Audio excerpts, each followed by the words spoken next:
Semana Económica presenta Diálogos de Carrera y del Futuro, con Patricia Canepa. Bienvenidos al podcast Diálogos de Carrera y del Futuro, un espacio creado para inspirar y promover una mentalidad de futuro en el trabajo. Soy Patricia Canepa y una vez al mes entrevisto a personas disruptivas, tecnológicas y emprendedoras que nos enseñan con el ejemplo porque piensan y actúan con una mirada hacia el futuro. Hoy nuestro invitado especial es Andrés Gaviria, socio de Korn Ferry International y director ejecutivo de la operación en Perú. Andrés cuenta con más de 20 años de experiencia en la consultoría de talento y organización, con mucho foco en headhunting y trabajando de la mano de clientes en 9 países de la región.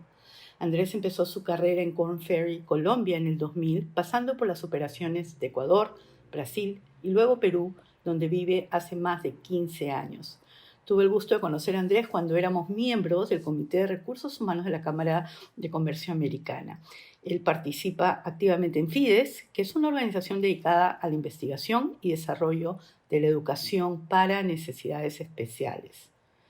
Es administrador de empresas y tiene una maestría en coaching y consultoría de cambio en Oxford y en HEC París. Andrés, bienvenido al podcast. Muchas gracias, Patti. Encantado de estar acá conversando contigo. Igualmente. Bueno, Andrés, ¿te parece si empezamos con un vistazo al mercado laboral ejecutivo? ¿Qué pasó durante el primer semestre del año y qué vislumbras para el resto del año? Perfecto. Bueno, como te imaginarás, es una pregunta recurrente en mi trabajo. Voy a ir un poquitico más atrás para contarte algo anecdótico. Cuando sucedieron las elecciones hace más o menos un año, los 2 meses siguientes le decía yo a mi equipo que parecía un agente migratorio, porque todo el mundo me empezó a llamar, ¿no? A decirme, oye, quiero irme, ¿qué sabes? Ayúdame con las oficinas de Europa, de Estados Unidos. Y poco a poco eso fue bajando. Cuando nos dimos cuenta, pues que probablemente algunas de las cosas que pensamos que podrían suceder no sucederían por lo menos a la velocidad que anticipamos. El primer semestre de este año empieza con el coletazo de lo que hemos visto desde los últimos 12 meses, ¿no? Temas políticos que nos impactan, ha aumentado eventualmente eh, por algún temor también por los temas inflacionarios de Estados Unidos, el impacto en los commodities que termina teniendo un impacto en el Perú, pero sobre todo con el tema político. Y empezó más lento, ¿no? Y como yo le digo a la gente, las compañías pasaron por un proceso similar al que pasas tú en tu casa cuando esto sucede, ¿no? Dejas de pensar en algunas compras que tenías planeadas, eres más cauto respecto a si te mueves de trabajo o te quedas con el que estás, sientes un poquitico menos de positivismo respecto a si hay oportunidades o no. Y eso mismo le pasa a las compañías. Y eso ha hecho que el mercado hoy, te diría que si lo comparamos con un 2012, que me gusta esa comparación, 2011, 2012 y pedacito del 2013, muy, muy activo, muy vivo, digo que ayer estábamos al 100, hoy estamos como al 60, 70, ¿no? 2020, pandemia, dirías, hoy estamos al 10%, ¿no? Al 10 cuando nos impactó tanto, pero la percepción que el mercado está quieto no es tal, y piensa, como te digo, en qué pasa en la casa de uno, ¿no?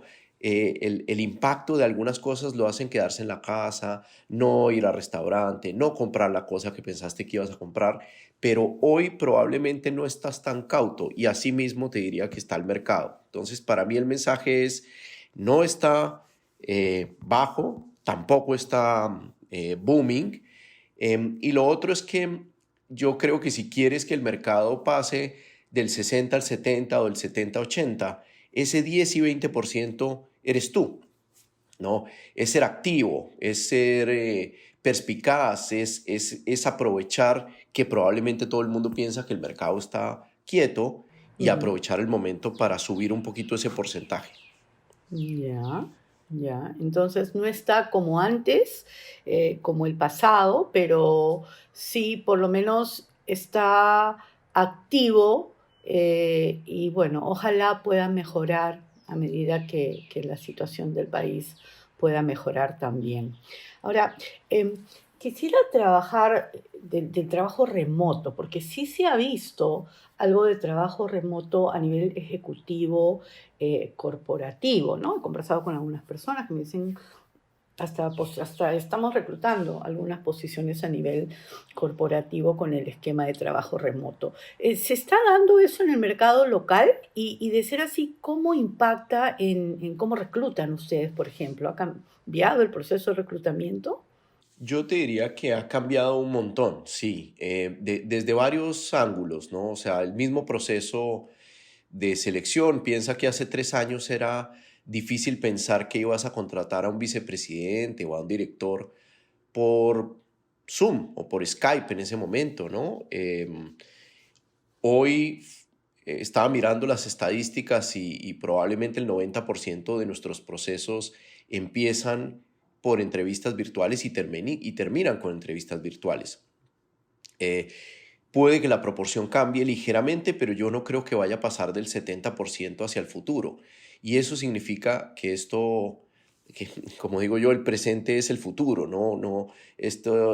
Ahora nos tenemos que preparar de una manera distinta para la entrevista. Ya no se vale llegar ligeramente tarde, ¿no? Tienes que estar, no se vale no tener una buena conexión, no se vale no tener la pinta adecuada para la entrevista por Zoom y no tienes algunas palancas que podrían ayudarte o eventualmente si no las usabas bien ir en contra tuya, ¿no? No hay a quien darle la mano cuando llegas a una reunión. Ese quebrar el hielo, romper el hielo inicial ahora es mucho más corto, ¿no? No hay esa conexión. Entonces, cambió definitivamente. Sobre el remoto en particular, que muchas compañías están, ¿no?, con el tema del híbrido, también se ha abierto la posibilidad de contrataciones regionales y eventualmente globales, ¿no? Este sesgo de que tenías que estar en el lugar de trabajo porque tenías que ir a la oficina, también cambió, ¿no? O sea, yo tengo algunos clientes y proyectos que hoy estamos manejando y algunos otros que hemos cerrado, donde se ha definido que la persona esté una semana en Lima, 2 semanas en Lima y el resto que esté donde tenga que estar, porque finalmente incluso si estuviera en Lima la persona físicamente, a la oficina no iría tanto, entonces no es tan relevante finalmente dónde estás. Creo que lo que impacta es la zona horaria para que lo puedas manejar, pero incluso hoy yo tengo dentro del staff gente que trabaja en Europa casi permanentemente y lo podemos hacer, ¿no? Claro, sí se está dando. Pero entonces, en concreto, sí están reclutando algunas posiciones que tengan este esquema de trabajo remoto, o más bien híbrido, a medida que empezamos también ya a regresar a las oficinas. Ahora, siguiendo con la línea del tema tecnológico, yo me acuerdo que te estoy hablando hace, no sé, más de 20 años, y por eso lo pongo sobre la mesa, que un headhunter me hizo, luego de pasar por las entrevistas, me hizo una prueba telefónica, ¿no? Donde tenía que contestar una serie de preguntas grabadas y a través de mi voz podían detectar si decía la verdad o no. Y en su momento me llamó mucho la atención los avances, ¿no? ¿Cómo está cambiando la tecnología más de lo que acabamos de conversar del Zoom? Quizá hablamos de inteligencia artificial, está impactando en los procesos de reclutamiento a nivel ejecutivo del más alto nivel? ¿O qué, si no es eso, si no es AI, qué cosas nuevas están viendo en el mercado que deban estar atentos los candidatos que nos pudieran estar escuchando? Mm. Mira, yo creo que la inteligencia artificial ha impactado mucho cuando miras los filtros iniciales para evitar algunos sesgos, ¿no? Pero sobre todo para posiciones de pronto más bajitas, a veces más masivas. Y creo que esa inteligencia artificial ha trabajado bastante para generar temas inclusivos y no, digamos, diferenciarte por cosas que te pueden eventualmente discriminar. Con una cautela, el otro día estaba leyendo un artículo de Harvard con una investigación que hicieron con Accenture, que estos modelos de inteligencia artificial están también dejando mucha gente por fuera. Ellos calculan que casi 30 millones de trabajadores en Estados Unidos son lo que ellos llaman los hidden workers, ¿no? La gente que está escondida y que tiene ganas de trabajar y que estos sistemas de pronto no los ven. De cara al tema ejecutivo, te diría que la parte de los assessments ha tenido una evolución muy, muy interesante y un rol particular también en las decisiones, ¿no? Los assessments que ya no son este assessment center que te demoraban 2 días observándote y te pedían una cantidad de cosas. La tecnología ha aportado un montón para poder predecir el éxito basado en algoritmos y en mucha investigación. Entonces, y creo que la mejor manera, porque a veces a uno le dicen, oye, me llegó un assessment, ¿qué debo poner?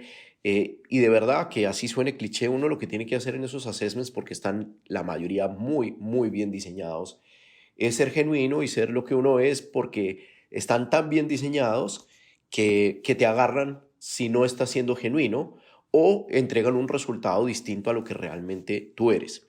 Eh, Otra cosa que también está pasando, te diría para nivel intermedio, es la selección o el filtro después de este tema de inteligencia artificial, a veces por video, ¿no? Ya no está la hoja de vida tradicional, está más el CV por video. Entonces a los chicos les piden, oye, y no tan chicos, ¿no? Estamos hablando de gente entre 23, 27, 28 años, que hagan su introducción también cuando ya estás con los semifinalistas por video y hagas un video de 2, 3 minutos para conocerte. Entonces, creo que eso está cambiando. Y la última conectada con tu pregunta anterior, y es que somos remotos, ¿no? O sea, ya este tema de que tienes que estar en el lugar, la gente misma está pidiendo la posibilidad del híbrido. Hoy hay mucho ruido entre, oye, que tengas que estar en la oficina y sea remoto. Y creo que desde ahí la tecnología realmente está apoyando mucho para que puedas ser remoto sin que quite la importancia de la interacción. Una pregunta, porque siempre surge, cuando, se trata de una entrevista con un headhunter, y es remota, ¿sigues esperando que la gente esté vestida con terno o ya se ha vuelto esto un poquito más casual en términos de las expectativas de vestimenta? Por Qué ejemplo, buena pregunta, sí, Pati. cuéntame un poquito. Y no es menor, ¿sabes? Porque uno tiene esa pregunta, uno sabe que en el mundo físico, pues te vas de corbata y se acabó, ¿no? O Sí. sea, ya estás. Eh, Estaba empezando a cambiar algunas cosas ahí, pero ahora cuando tienes probablemente el 90-80% de tus procesos, te diría indistintamente del nivel jerárquico al que estés aspirando, por Zoom o por Teams o por cualquier plataforma, pues la cosa cambia, ¿no? Y te dicen, y estamos asumiendo que la formalidad, al ser de esta manera, es menor. Sí, el tema de la corbata puede hacerte ver un poquito overdressed, y yo te diría que la corbata para la entrevista virtual no es ya lo usual. Yo mismo he pasado por ese proceso. Yo entrevistaba siempre de corbata, pero la verdad es que la posibilidad de que tengas que ir de corbata diariamente a tu lugar de trabajo es menor. Y a veces puede que te veas overly dressed. Entonces, lo que sí tiene que pasar es que no puedes asumir que como no está esa formalidad tan fuerte, no debe ser formal. Una camisa normalmente de un color claro, una chaqueta, una chaqueta, ¿no? O sea, como si estuvieras de terno, pero sin la corbata. El fondo es importante. ¿Qué fondo vas a usar? El otro día entrevisté a una persona que tenía un fondo muy chillón, ¿no? Era un amarillo fuerte. Tenía, o sea, hizo como todos los dons. Es como si hubiera estado perfecto para yo decirte cuáles son los dons, ¿no? Entonces tenía un fondo súper chillón. Estaba mal puesta su cámara, entonces no lo veía yo muy bien. Veía un pedazo de su cara y casi que demasiado amplia dentro de la pantalla. Le dio, y esto no me vas a creer, fumó un cigarrillo electrónico mientras estábamos en la conversación y estaba de polo, ¿no? Claro, el contexto y yo, daba como, oye, no ayuda, ¿no? Entonces, no, yo diría, ojo con pensar que la virtualidad es informalidad, ¿no? Sigues mandando un mensaje de por qué quiero estar hablando contigo, de quién soy. Y está bien mandar un mensaje de cierta informalidad, de cierta modernidad, sofisticación, pero que eso no mande un mensaje que casi pueda ser leído irrespetuoso o de bajo interés. Perfecto. Ahora hablamos brevemente de los CVs por video. ¿Cuál es tu veredicto en relación al currículum vitae? ¿Crees que el CV tradicional morirá con el tiempo? Yo creo que el CV tradicional eh, de grandes explicaciones, de grandes formatos, ya está hace 5 o 7 años siendo como revalidado. Este CV antiguo que tenías la foto, ponías la dirección de tu casa, ¿no? Estas cosas están cambiando. Y para mí el CV tiene que mandar el mensaje que la persona quiere transmitir. A veces nos damos demasiada vuelta en querer abarcar muchas cosas y querer decir muchas cosas. Y no creo que sea lo que va a funcionar a futuro. Creo que estamos cada vez más hacia lo simple y hacia el valor que quieres mandar detrás de tu CV, lo que quieres aportar. Los CVs hipergenéricos creo que pueden perder un poco de valor, ¿no? Entonces, para concluirte, los CVs larguísimos, los CVs con la foto, yo digo que todo lo que te puede diferenciar también te puede discriminar, ¿no? Entonces, y hoy, tanto por inteligencia artificial como por los sesgos conscientes o inconscientes que tenga el reclutador o quien te vaya a ver, pues va a aparecer. Entonces, para mí el CV tiene que, ojalá, estar alineado con lo que la persona está buscando, y eso significa que tiene que estar alineado con lo que su reclutador está buscando.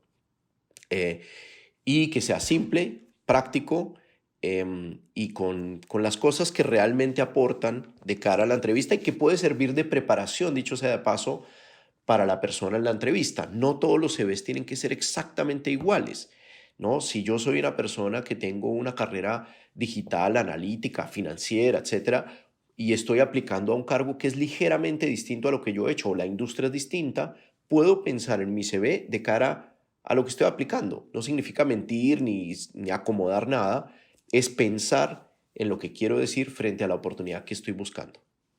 Un enfoque un poco más estratégico, ¿no? Que genérico. Ahora, Andrés, te quería preguntar sobre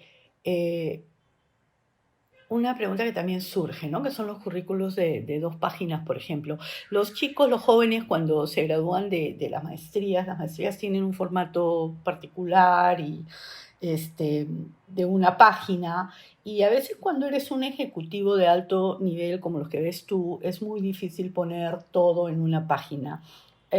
¿Cuál es cuál es tu posición en relación a un currículum de 2 páginas para una persona que tiene una extensa experiencia, si está bien enfocado, si es estratégico y todo lo demás? Yo creo que es una buena manera de poner en valor o en perspectiva lo que has hecho. Si estamos hablando de una persona de 20, 25 años de experiencia, 2 hojas te debería caber si vas a lo que tienes que poner. Es decir, cuando hablas de dónde estás trabajando, la descripción de tu compañía y del rol no debería pasar de 2, 3 líneas. A veces tienes una cantidad o sea, habla de lo que es, y después hablas de 3, 4 cositas importantes que hayas hecho, ojalá atadas a temas numéricos.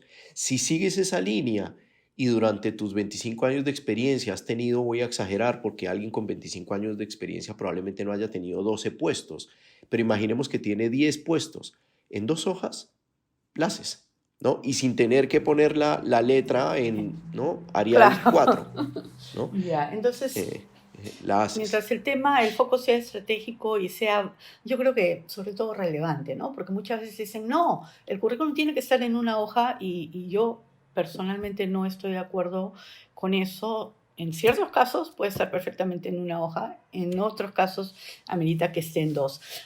Andrés, me gustaría ahora hablar de las posiciones más demandadas y las industrias que se están moviendo, si bien no con el auge que veíamos hace algunos años, pero que tú estás viendo que se están moviendo en el mercado actualmente. ¿Qué estás viendo en cuanto a posiciones e industrias?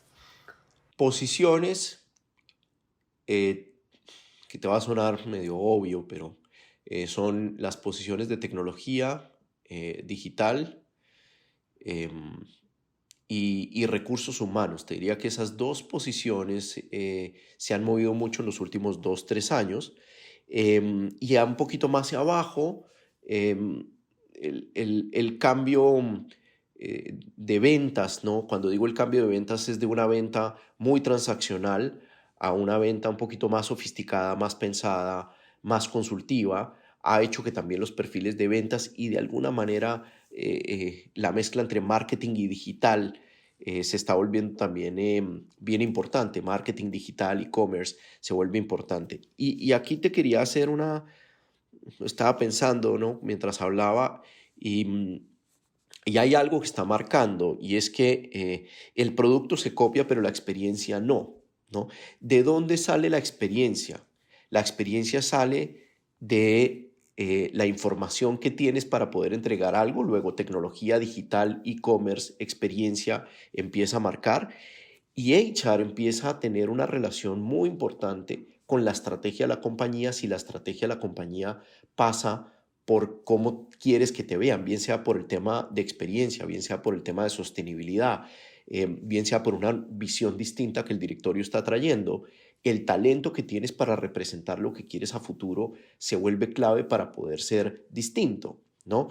Entonces ahí creo que la posición de recursos humanos que antes de pronto no tenía tanta fuerza. Digo, antes de pandemia ya empezaba a sonar, pero la pandemia ha acelerado el darte cuenta de qué tipo de talento en HR tienes que ayude a disparar el tipo de talento que en toda la organización quieres. Sí, se ha vuelto, el rol de recursos humanos, como dices, se ha vuelto mucho más estratégico y con ese foco hay más complejidad, ¿no?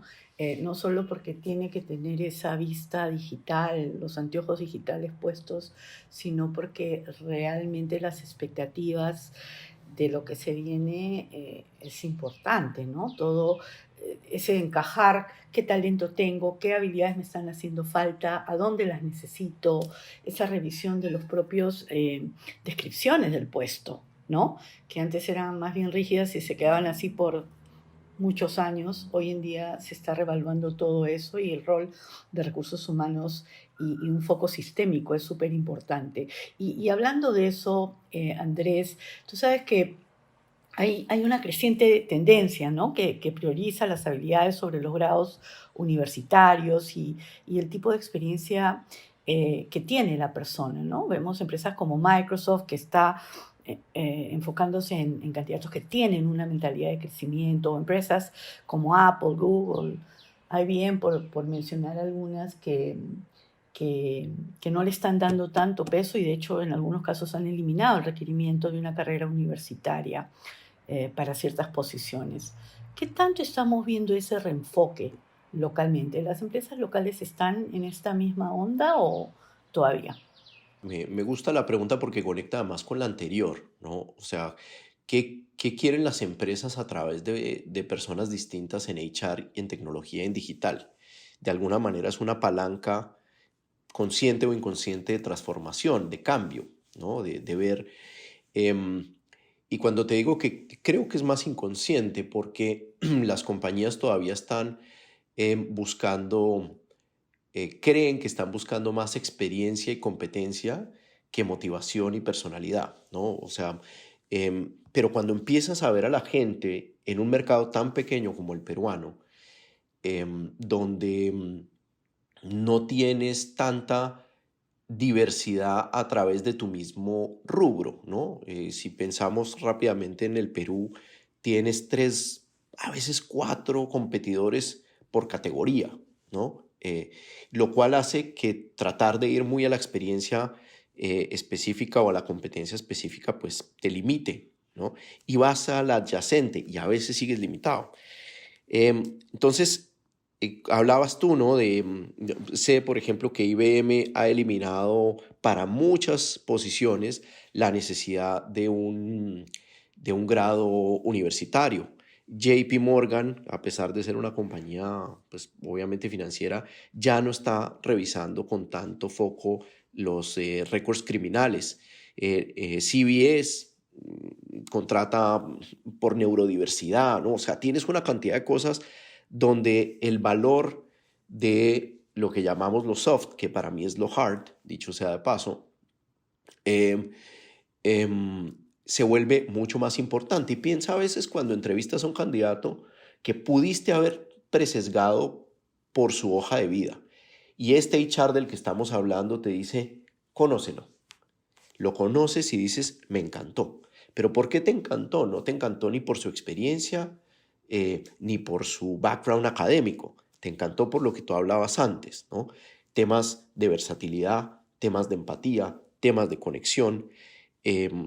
Nosotros, como sabes, en Korn Ferry tenemos muchos estudios y hicimos uno recientemente donde el 69% de las compañías más admiradas valoran la curiosidad y la agilidad de aprendizaje por encima de la historia de carrera o de la experiencia, que conecta un poco con lo que estabas diciendo. Entonces, Google, ¿no? Que decías, Google está mirando más esos skills que tu track record. Y cuando volvemos a tu pregunta de inteligencia artificial, la inteligencia artificial está obviando algunos elementos de educación, eventualmente por discriminación, o de carrera, también por discriminación, pero de cierta manera terminas viendo talento diverso. Y termino con esto. Se ha hablado mucho del cultural fit versus el cultural add. Lo que puedes agregar a la cultura versus forzar el fit. Yo creo que todavía tenemos que ser cuidadosos con eso porque, claro, queremos que la persona traiga cosas nuevas, agregue, pero también la persona se tiene que sentir cómoda donde está trabajando. Entonces, es de los dos lados, ¿no? La cultura realmente tiene que pensar que no todos tienen que ser igual a nosotros y que desde ahí puede contribuir estratégicamente. No es simplemente el número de diversidad, es la contribución estratégica a la cultura que nos puede traer y la persona también se tiene que sentir cómoda en ese espacio. Andrés, rescatando un poquito este tema de las habilidades blandas que realmente las consideras hard, en un evento de LinkedIn del año pasado se habló de la experimentación y la empatía como los nuevos superpoderes. ¿Cómo hacen ustedes para evaluar precisamente las habilidades blandas cuando, según el mismo LinkedIn, a casi 60% de los profesionales de recursos humanos les cuesta evaluarlas? ¿Ustedes tienen algún tipo de assessment, de modelo? ¿Qué les funciona a ustedes? Voy a mencionarte una investigación que hicimos el año pasado y la lanzamos este año. Hicimos un paper que se llama The Enterprise Leader, ¿no? Y este Enterprise Leader tiene 5 grandes cosas y ya respondo tu pregunta frente a la evaluación, ¿no? Perdón, Andrés, ¿puedes repetir el nombre del paper? Sí, se llama Enterprise Leadership, ¿no? Enterprise Leadership. Sí. Okay. Que básicamente lo que te dice Ajá. liderazgo más empresarial, ¿no? Perfecto, ok. Y que de fondo, si quieres, habla de un liderazgo que trasciende la función en relación del ejecutivo con su compañía. Trasciende, ¿no? Tienes temas de sociedad, tienes temas de stakeholders y cuando lo piensas hace todo el sentido. Hoy ya no podemos circunscribirnos al valor que generamos únicamente hacia la compañía. Hay 5 cosas que están detrás de esto by the way, solo el 14% de las personas en nuestro estudio encontramos que tienen estas características, ¿no? Son personas que se movilizan y movilizan a través del propósito. Sé que hemos hablado mucho del propósito y a veces se siente medio floro, pero es real lo que logras en ti y en otros a través del propósito. Tienen coraje, ¿no? Tienen coraje para moverse fuera de su ámbito y lograr movilizar a la compañía y tener la valentía para decir cosas que son difíciles de decir. Y esta es muy importante y conecta con lo que decías. Son self-aware, ¿no? Se conocen y entienden sobre todo, y esta es la clave, entienden el impacto que tienen en otros y que otros tienen en ellos. No es fácil. La otra, identifican que la inclusión multiplica. Y aquí vuelvo y me salgo del floro de la diversidad. Es la inclusión que multiplica. Y por último, trabajan en pensamiento integrador. Eso quiere decir que tu cross-bordering y tu deseo de, como hay muchas frases relacionadas con esto, de competir, ¿no? Trabaja con tu competidor, siéntate con el otro, habla con el Estado, entiende, ¿no? cómo podemos trabajar en pensamiento integrador hacia afuera y también hacia adentro. Ahora, ¿lo puedes medir? Lo puedes medir.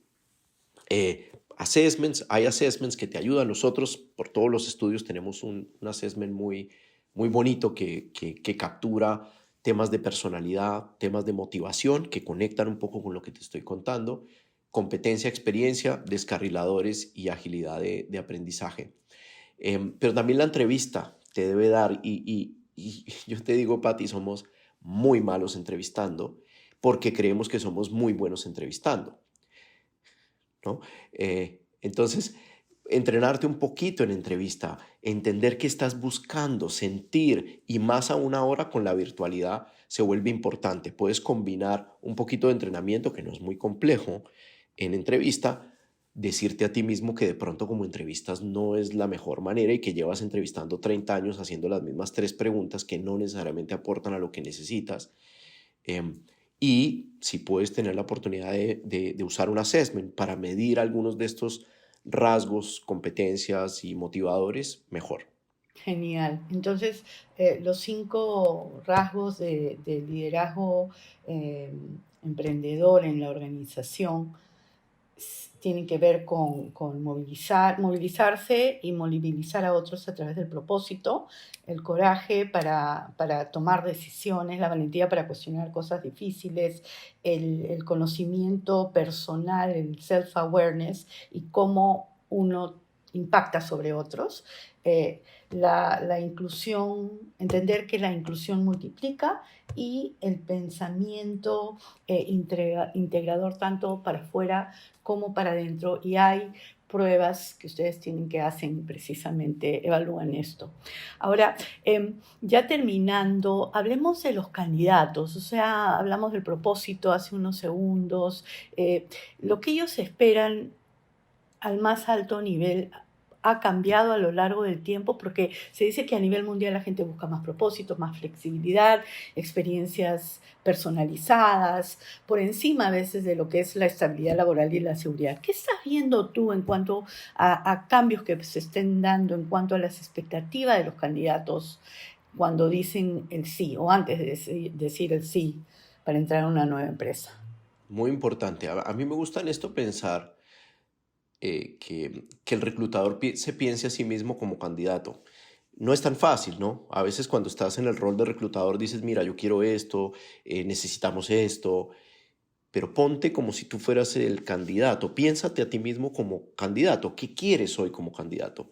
Yo te aseguro, Pati, que lo que pasaba hace 5 años en esa reflexión, donde buscabas de pronto hace 5 o 7 años una empresa seria, estable, que te diera trabajo, ojalá por un buen tiempo, donde la ubicación de la compañía era importante, ¿no? Porque decías, ojalá me quede cerca, y había mucho ruido acerca de si me desplazo o no.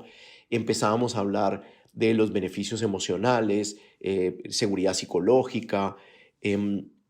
Hoy todo esto se ha aumentado, ¿no? Es el triple, ¿no? Gracias a la pandemia.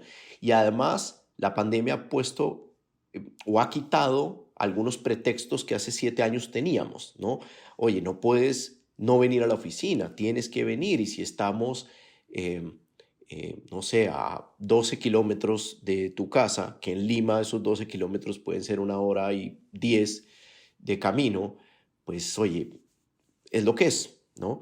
Entonces creo que la expectativa del candidato, llama a los reclutadores las candidatos simplemente por la reflexión, porque a veces uno se divorcia de ese rol y es importante para entender al candidato, ha cambiado, y ha cambiado en el sentido de tener autonomía. Una cosa que cuando hablamos también del liderazgo empresarial que hablamos antes, es el valor de la confianza, y es una de las 7 tendencias que identificamos para el 2022, y es confía en mí, ¿no? Increíblemente, el 70% de las compañías después de la pandemia empezaron a usar sistemas para validar y monitorear que tú estuvieras trabajando. Se ha ido reduciendo el número, ¿no? Pero es, oye, confía en mí. Entonces, sí, el propósito es súper importante, pero más que el propósito es la consistencia entre el propósito y tus acciones. Te cuento una anécdota muy cortita y sé que estamos terminando, pero el otro día oía a Simon Sinek, ¿no? Que hablaba de liderazgo y hablaba de la decisión que había tomado CBS hace un tiempo de dejar de vender cigarrillos, ¿no?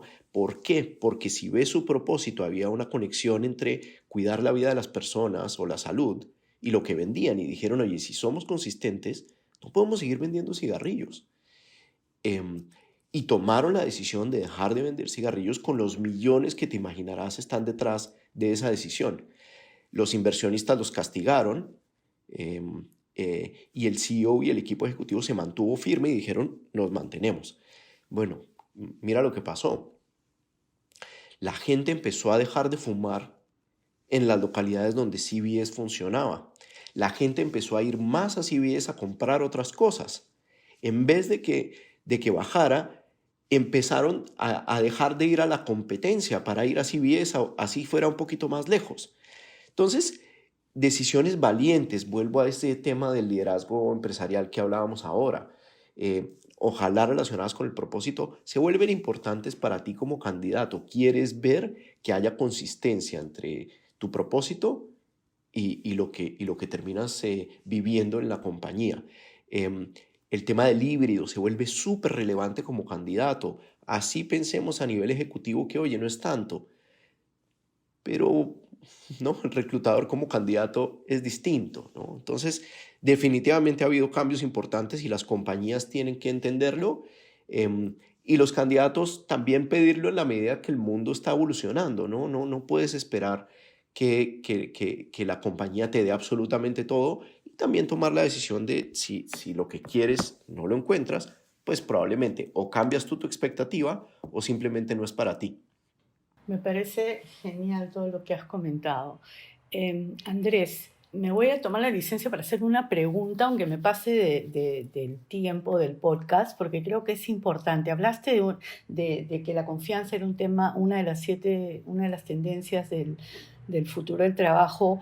¿Podrías ya, y con esto cerramos, mencionar cuáles son las otras tendencias que saltaron en el estudio que hizo Korn Ferry sobre el futuro del trabajo? Claro que sí, Pati. A ver, identificamos 7 grandes tendencias. Por tiempo, pues no te las describo, pero como dices tú, brevemente. La primera es la que hemos llamado reinvención, ¿no? ¿A qué se refiere la reinvención? Cuando piensas en 2020 y 2022, hubo reinvención no planificada. Te tocó reinventarte, pero no estabas planificado para eso.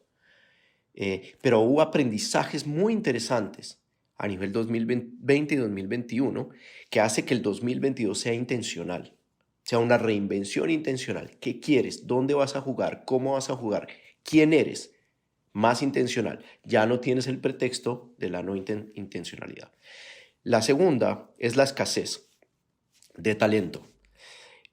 Todo este tema de la gente que tuvo que irse por decisiones de la compañía, también generó que mucha gente después decidió renunciar porque se dio cuenta que podía ser freelance o que podía trabajar de una manera distinta. Ahora, ¿cómo enfrentas la escasez? Bien sea por procesos internos estructurados de sucesión, temas de eficiencia y cómo vas a organizarte y también cómo te vas a promover hacia afuera. Lo tercero es lo que llamamos vitalidad, ¿no? Y vitalidad es básicamente realmente poner al empleado al centro, ¿no? Las cosas relacionadas con el bienestar, con qué promueves tú, qué entregas. Se volvió el empleado y tiene mucha más fuerza y mucho más poder de decisión frente a la compañía que lo que tenía antes. El cuarto, que te la espera seguramente, es sostenibilidad. Y aquí es walk the talk, básicamente. Conectado un poquito con lo que te decía el propósito. Si vamos a ser sostenibles, tenemos que estar consistentes con ese propósito. El quinto se parece o tiene relación con el tercero, que es la individualidad. Y este es bien complicado de gestionar, Patti, porque está siendo, así como tú piensas en Customer Experience, que quieres individualizar el Customer Experience, lo quieres conocer tanto para darle experiencias y darle productos relacionados con sus necesidades, lo mismo sucede con los empleados, ¿no? Hay una individualidad que se está volviendo cada vez más fuerte. El sexto, la inclusión. Y aquí quiero hablar de la diferencia entre diversidad e inclusión, ¿no? y equidad, si le sumas una más. La diversidad existe de base, la inclusión es una decisión. Ya aquí seguimos hablando mucho de diversidad, pero la inclusión es la clave para que el mix funcione, ¿no? Y no estamos tanto ahí. Y el último es este del que te hablaba, accountability. Confía o pierde.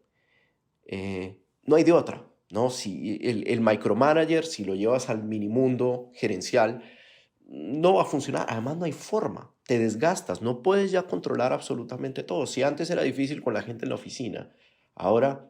entonces, esos son los 7. Genial. Entonces, solo para recapitular para la audiencia, es una reinvención personal, pero en este caso más bien intencionada.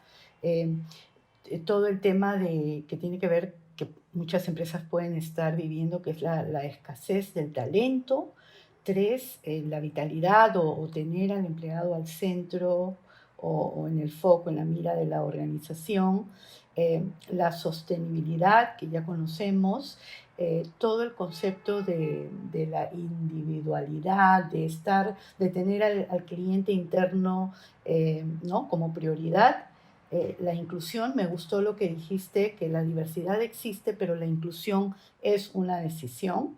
Y finalmente, el accountability, que tiene que ver que a estas alturas, con todos los cambios que han habido, uno tiene que ya confiar en las personas. Si no confías, pierdes. Me gustó cómo lo pusiste.